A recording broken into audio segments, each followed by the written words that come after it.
Hello everyone, it's Alora, and today I am here to talk about Caraval by Stephanie Garber. Now the first thing that I want to mention is the pronunciation of this book. I've listened to an interview with Stephanie Garber and she calls it Caraval, but I listened to the audiobook version and in that it is pronounced Caraval. I like Caraval better, even though obviously it's not what the author intended.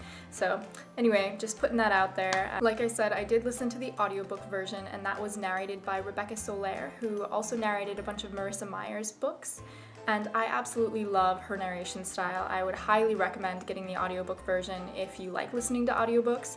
This is a good one. Caraval is the story of a young girl named Scarlett who was raised on an island by her horrible, sadistic, rich, despotic father. Now, her only goal in life is to protect her younger sister Donatella, but she also really wants to experience the magic that is Caraval. And so what she does is she writes to the master of Caraval, Master Legend, and she begs him basically to give her tickets to his show. And we're not really sure what Caraval is at the beginning. Is it a circus? Is it a performance? Is it a game? It's sort of a combination of these things, but we're not really certain exactly how it's going to play out. In Caraval, there are all of these clues and secret passageways and pieces clicking together. It's designed as a game that's blurring fantasy and reality, and what's really fascinating to me about that is that people believe that consequences won't affect the real world or won't affect their life, but Scarlett, the main character, is trying to figure out what is real, so what will affect her life outside of the game, and what isn't, what is just part of this experience, this magical Caraval. It is very fascinating though to see how being in a game where people don't believe there are consequences changes how people behave, changes who they are, or maybe brings out more of who they really are, sans social rules. Alright, I want to talk about the writing style a little bit. It was atmospheric and absolutely lovely. I adored the way that Stephanie Garber wrote this book.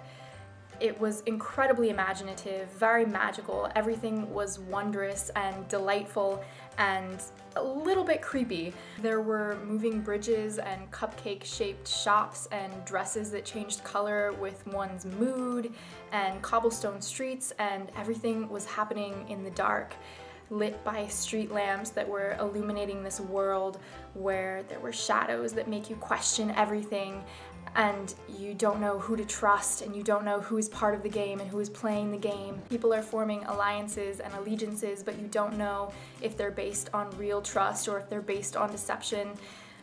It felt quite a bit, if I have to compare it to other things, it felt quite a bit like Tim Burton's Alice in Wonderland movie versions. And it also felt a lot like Marissa Meyer's writing, especially Heartless, which I read recently. Okay, let's talk about character development. There was definitely some character development in this book. I didn't really love Scarlett's character. Because her primary motivation was taking care of her sister, she felt a bit flat to me, but she did change throughout the book. Caraval did help her grow in certain ways, so that was nice to see.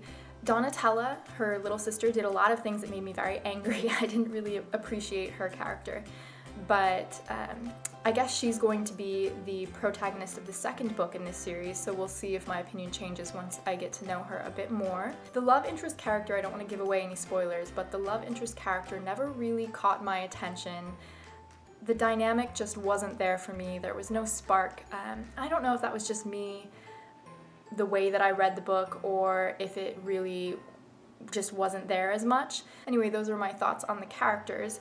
Now, one of the most creative things about this book was that it reminded me of this concept called synesthesia, which is where somebody mixes up colors for other things, like usually tastes or sounds. So you hear a certain sound, but instead of just hearing it, you see a color associated with that sound, or you know, maybe you taste an apple and you see a color associated with that sound. Anyway, the point is that the author of this book had Scarlett see colors associated with her emotions. And so that was really, really fascinating. So there were different colors for when she was feeling despair or envy or happiness or bliss or love, or, you know, all of these different emotions. She had colors like plum and chartreuse associated with them. And that was really very imaginative, very creative, and I absolutely adored that aspect of the book because it really made you visualize what was going on, and you could just picture the world and picture the colors swirling around with her emotions, and it was really, really cool. I will admit that going into this book I was a bit hesitant because it has been compared to the night circus, and I really hate circuses, so I thought that it would be way too creepy for my tastes and way too, you know, that circus music, that icky, like, I can't stand it. It really bugs me. So I thought that I wouldn't enjoy this, but Caraval was much more like a microcosmic fairy tale world with a bit of mystery thrown in, so it didn't really feel like a circus to me, which was good for me. I was very happy about that. Overall, I wasn't really sold on the way that consequences were handled in this book, and I wasn't a big fan of the characters. I never really connected with most of them, but I absolutely loved the fantastical writing style. It swept me away, it captured my attention, and it had this whimsical vibe that was laced throughout the story that just made everything beautiful. So I would highly recommend reading this book. It's really hard for me to rate books on a star scale, which is my only complaint about Goodreads. I would probably give it a 4.25. I would definitely recommend it. I really enjoyed reading it. It wasn't my all-time favorite book. I wouldn't consider it a masterpiece, but it was definitely worth a read. Very atmospheric, very creative, very visually appealing, which is unusual for a book, I would say. And so, yeah. Those were my thoughts on Caraval. I hope you enjoyed watching this video. I also hope you are having a wonderful day or night wherever you are, and until next time, stay happy, stay healthy. Bye guys.